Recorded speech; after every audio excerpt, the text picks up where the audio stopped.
Do you know that thin line between care and desire? Between the innocent and the inconfessable? Yeah, I not only crossed this line, but I danced on it. And the worst part? I was guided by my own nephew. It all started with an offer of help. A therapeutic massage to relieve the pain of my surgery. It looked noble, right? A gesture of familiar affection coming from the son of my sister who welcomed me in his house, but his fingers. Oh, his fingers had a wisdom that is not learned in physical therapy course. They found tensions that I didn't even know existed and aroused sensations that I would never admit to feel. And it was then, in the middle of a sigh of mine, a sigh that escaped without permission, that he proposed the game. A body truth game. A game that involved touches, secrets, and a vulnerability that made me completely at its mercy. I should have said no. It should have noticed the malice in the brightness of his eyes. But the truth? A part of me, that part that we even hide from itself, was crazy to play. And I played. What would you do in my place? Comment down here and already subscribe to the channel. Life has a curious way to put us in situations we would never imagine. For me, the catalyst was a shoulder surgery. Nothing serious, but boring enough to leave me with a mobilized arm for weeks. Living alone, simple tasks like cooking or tidying up your hair have become monumental challenges. It was my sister who suggested the solution that at the time seemed perfect and generous, staying at her house till she recovers me. What she did not immediately mention is that she and her husband would take a work trip already marked for 2 long weeks. The house would not be empty, of course. Her son, my nephew, would be there. A boy I saw grow, but now in the early 20s, was a man made, with a compensated look and a kindness that disarmed. The idea was simple.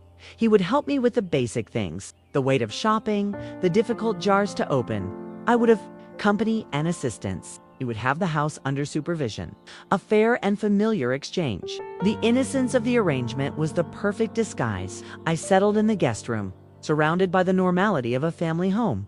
Little did I know that this normality was about to be turned upside down, and that my physical recovery would be the pretext for a much deeper and more dangerous emotional and psychological imbalance game than any surgery in the early days. Went as expected. He was attentive, almost formal. It was on the 3rd day that the dynamics changed. I complained of acute back pain, a consequence of sleeping badly because of the type. That's when he made the first offer. And I took some massage therapy courses. I know some myofascial release techniques. If you want, I can try to unleash this tension to you. I hesitated for a moment. There was an intimacy there that seemed to cross a subtle border. But the pain was real, and the offer, made with such a professional tone, seemed harmless. I accepted.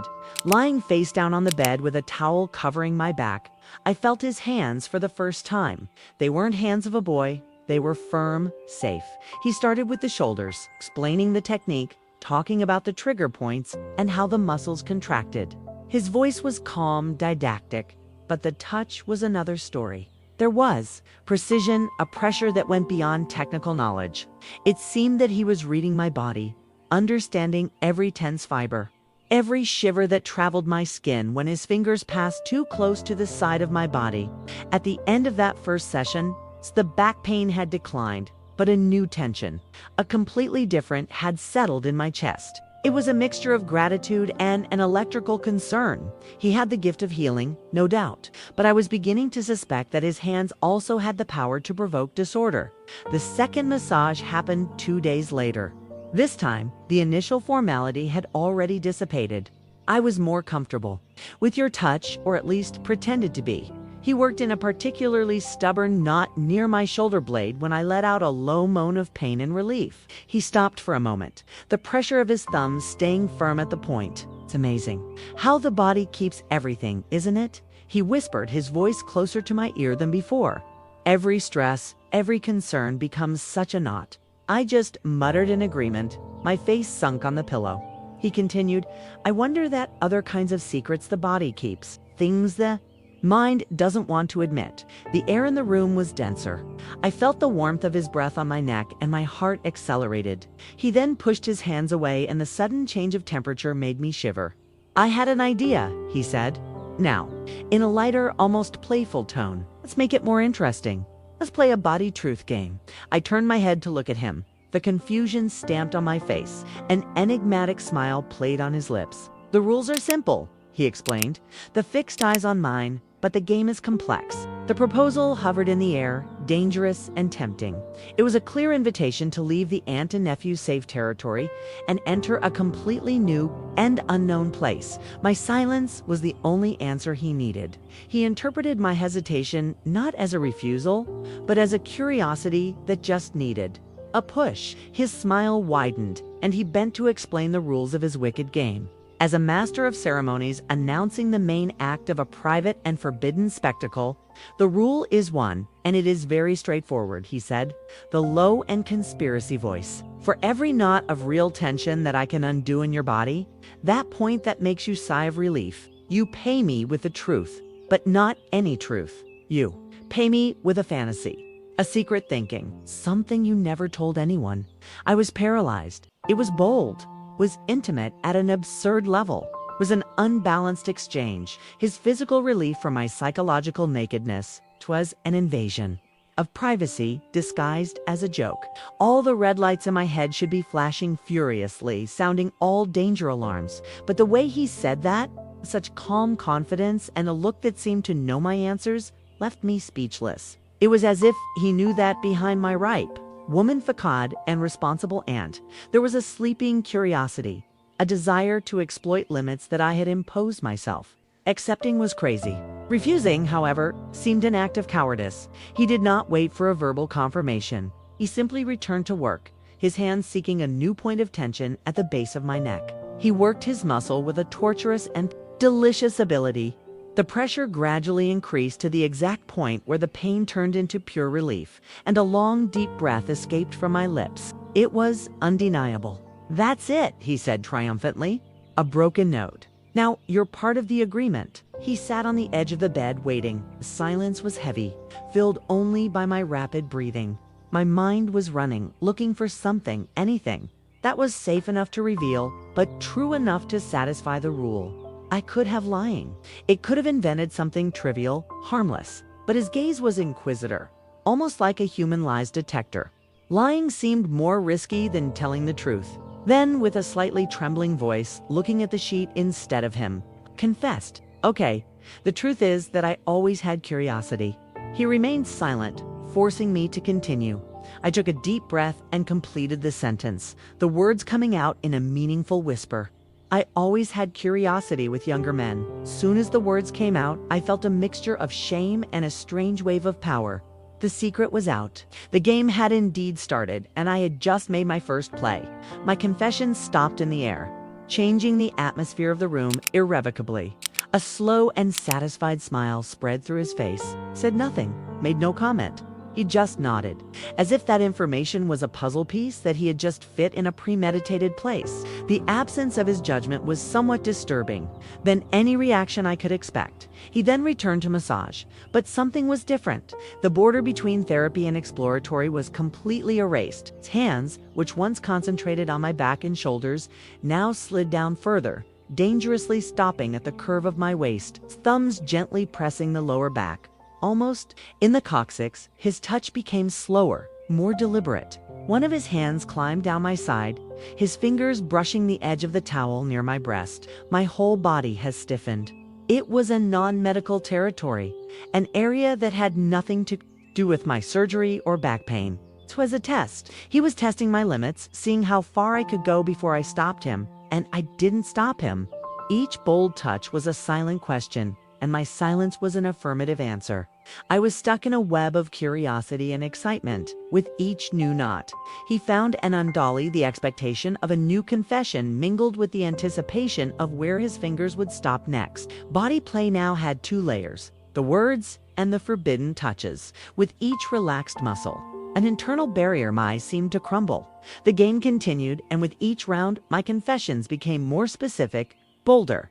The initial curiosity about younger men unfolded in detail that I barely admitted to myself in my most secret thoughts. It was as if his touch were a serum of truth, opening a long-term desire floodgates. I liked the idea of not having the control, I admitted after he released a tension in my thigh, his hazardously high touch making my skin burn.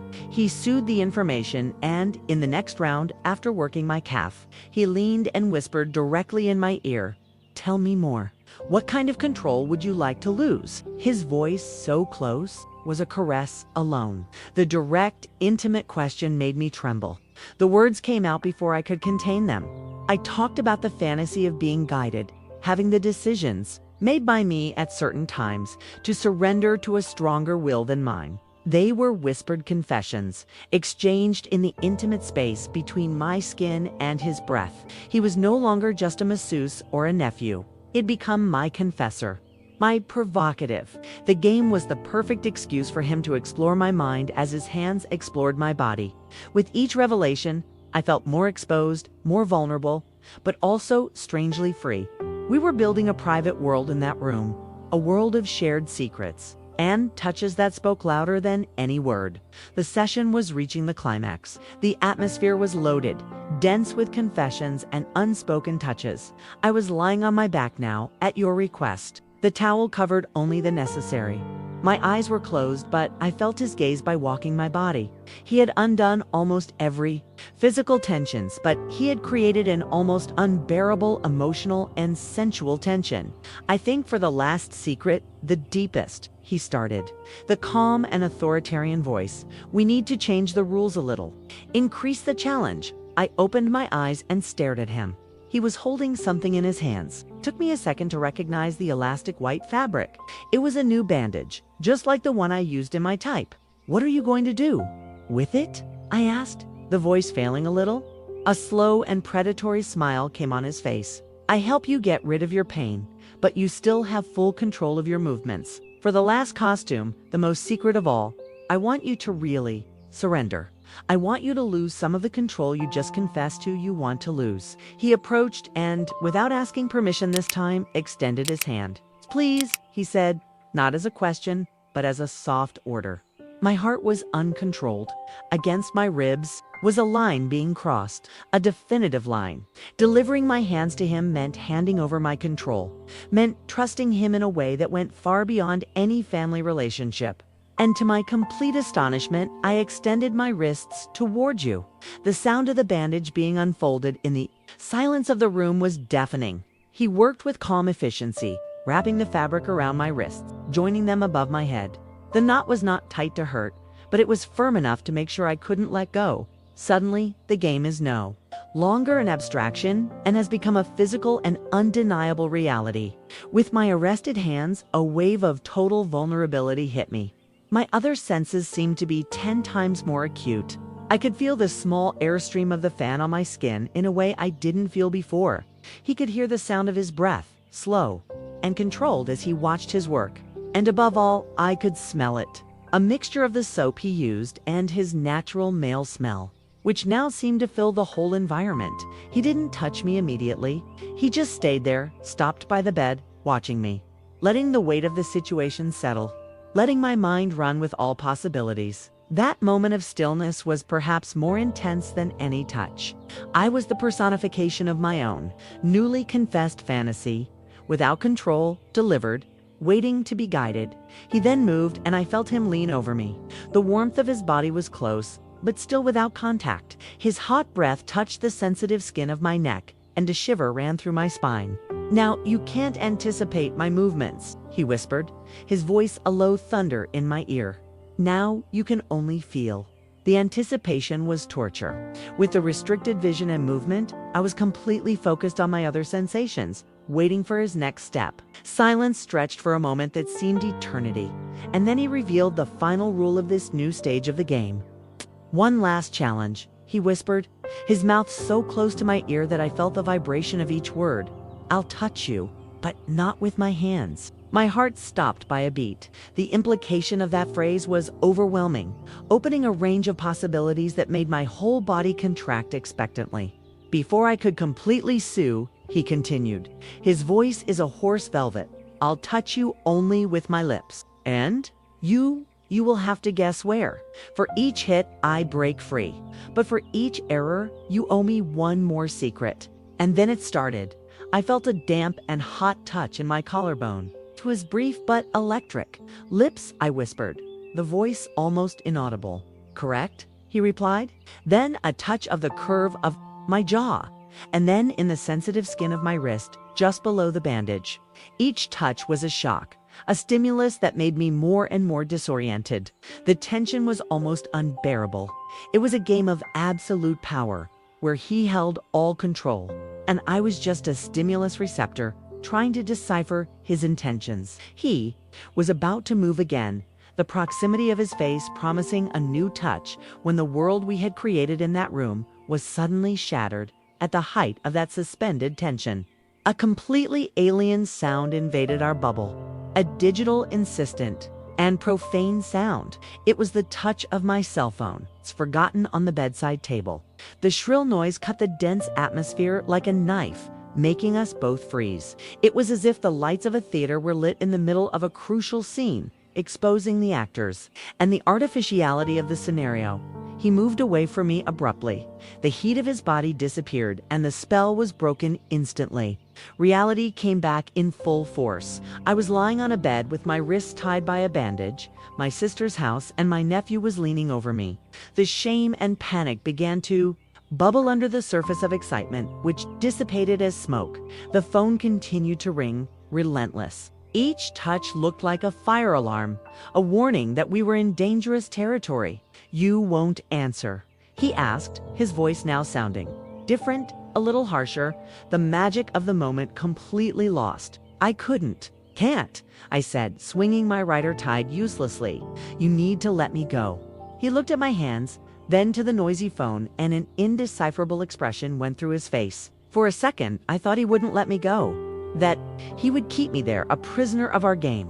But then, with a quick and almost annoyed movement, he leaned over and began to undo the bandage knot, while the touch of the cell phone continued to fill the embarrassing silence between us. With finally free wrists, I rubbed the skin marked and stretched to get the phone. The name on the screen was not familiar to me, just a local number. Curiosity and relief by breaking the silence made me answer without thinking. "Hello," I said, the voice still a little hoarse for the previous situation. I tried to sound as normal as possible, straightening myself in the bed, pulling the towel to cover me better. "Good afternoon, am I talking to you?" The voice on the other side was male, professional, and energetic. He said my full name. "Yes, it's me," I said, looking at my nephew, who was standing near the door, watching me with a quiet intensity that I couldn't decipher. "Great. Here is Ricardo, your physiotherapist. I'm just calling that everything is fine and to formalize what we match. I apologize for any inconvenience, but as your nephew insisted on personally taking care and has already made the payment in advance for all scheduled sessions, I am officially canceling our visits." His words did not make sense immediately. They were like puzzle pieces of different boxes. Physiotherapist, payment in advance, scheduled sessions. I blinked, confused. "Sorry, I think there was a mistake," I said slowly. "I didn't schedule any sessions with you. I don't even know him." An uncomfortable silence settled on the line. My mind was desperately trying to connect the points. The physiotherapist on the line seemed genuinely confused. "Like, not lady, your nephew." "Oh, Annie," said the name of my nephew, contacted me 3 weeks ago, even before his surgery. He explained the situation, said that you would need care, and scheduled a complete home recovery package. Every word the man said was a hammer beating a nail, fixing a terrible image in my mind. 3 weeks before surgery, payment in advance, generosity, the concern, the invitation to stay at home. It all began to reconfigure itself under a new, dark, and manipulative light. "Buddy," he told me yesterday that he canceled the payment because he himself would take over. The physiotherapist continued, trying to be helpful. He said he was aware of the area and would be better for the lady to be careful and closer. I just agreed, and I'm calling to formalize. "He didn't tell you about our original agreement?" The air came out of my lungs. I looked at my nephew, who was still leaning against the door. Didn't seem surprised or ashamed. He just stared at me with the same calm and calculating look. The truth hit me with the force of a punch in the stomach. None of this had been spontaneous. The offer of help, massages, the proposal of the game, nothing. Everything had been a script. A plan meticulously designed by him from the beginning. I hung up the phone without saying goodbye to the physiotherapist. The device slipped from my hand and fell into the soft mattress. The silence that followed was the heaviest of all. I went through everything in my mind, but now with the pieces in the right places. The innocent offer of massage was not a gesture of affection. It was the first step of a plan. His technical knowledge was not just a hobby, it was the tool for gaining my trust and my consent to touch. The body truth game was not a spontaneous idea that emerged in the heat of the moment. It was the bait, the mechanism designed to disarm me, to make me confess my vulnerabilities and desires, giving it ammunition and permission to climb the situation. Every confession of mine was not a surprise to him. It was a confirmation of what he probably already suspected or wanted. He was not discovering my secrets, was extracting them. Until the bandage, that gesture that seemed the apex of boldness and spontaneity. Now, it just looked like another item of your script. The immobilization, the loss of control. He knew I fantasized because I told myself he was not reacting to my fantasy. He was using her against me or in my favor, depending on the point of view. I was not a participant in a seductive game. I was the target. A prey that voluntarily walked into the trap believing that he was exploring a mutual desire, when in fact he was just following a path that he had paved weeks before my arrival. Safadeza was not mutual. It was his, and I fell perfectly. I lifted my eyes and stared at him. The attentive nephew mask had fallen, and in his place was the face of a cold and patient strategist. He did not mention to apologize or explain himself. He just watched me, waiting for my reaction. The ball was in my field. I had all the cards in my hand to explode, to scream, to call him a manipulator, to expose his unhealthy plan. A part of me wanted to do exactly that. The rational part, the aunt, the adult woman who had been deceived. The anger was there, bubbling. The humiliation of being so transparently read and maneuvered was bitter. I could create a scandal that would destroy the peace of that family, forever. But another part of me, the part that whispered the confessions, the part that extended the wrist to the bandage, was silent. This part was shocked, yes, but also impressed. There was a boldness on his plans, a dedication to his desire that was frightening and, in a totally perverse way, incredibly flattering. No one had ever struggled so much for me, even as crooked as possible. Then there, sitting on the bed with a shocking revelation still echoing in the room, I had a choice: the confrontation that society would expect, or the complicity that our secret game required. I looked into his eyes, and he must have seen the war happening inside me instead of screaming. I did the only thing that seemed to me right at that moment of insanity. I gave a slow smile and asked, "So what was the next step of your plan?" My question changed all over again. The little glimpse of uncertainty on his face disappeared, replaced by a smile of pure triumph. At that moment, I stopped being a victim of his manipulation and became a conscious participant. I chose to enter the game with open eyes, aware of the hidden rules and the mind that created them. What happened next? This is a story for another day. Maybe.